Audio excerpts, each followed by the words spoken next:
Climate advocacy takes center stage on day 2 of UNICEF's ASEAN Children and Youth Climate Summit.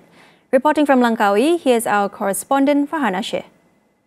It's day 2 here at the UNICEF's ASEAN Children and Youth Climate Summit, and we began the day on a boat for a tour of the Kilim Karst Geoforest Park to learn more about the unique mangrove ecosystem and its rich biodiversity, from fossil fuels to wildlife and more. But don't just take it from me, let's hear from one of the participants.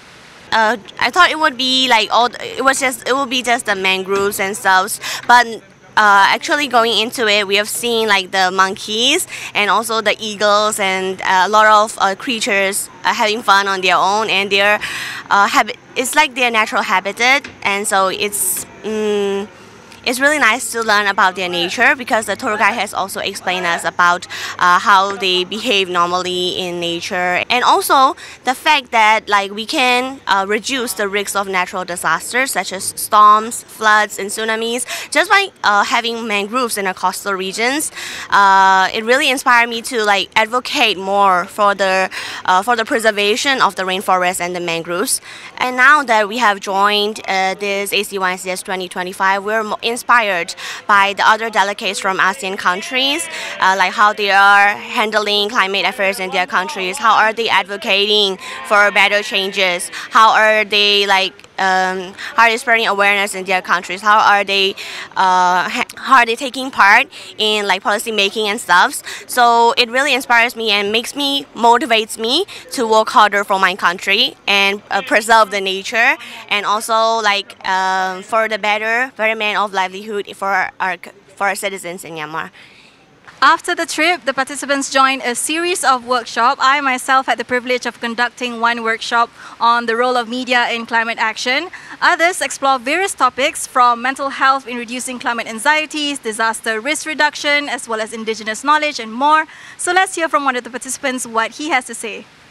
Workshop that I joined just now is actually run by AWANI itself. It's called From Hashtag to Headlines, telling climate stories to people. And the things that I love about this workshop is that we learn about the media and about all the platform of media and the audience that we targeted.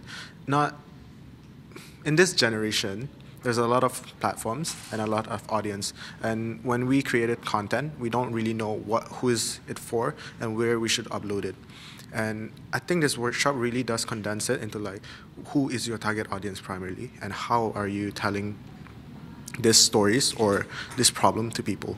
In Brunei, the climate change problem is not really a problem yet, because everyone is taking their own pace, running at their own pace. So I want to join this summit to know how I should bring or rise this problem in Brunei Darussalam itself, because people learn about it, but people aren't aware about it yet. I hope to learn more from other countries, especially Malaysia and Indonesia, because we have the same target audience, I would say, or the same mindset, I would say, because their way of doing things are different from Brunei, and definitely Malaysia ways of doing things kind of relate to Brunei as well. So I definitely want to learn from Malaysia and Indonesia more. Right.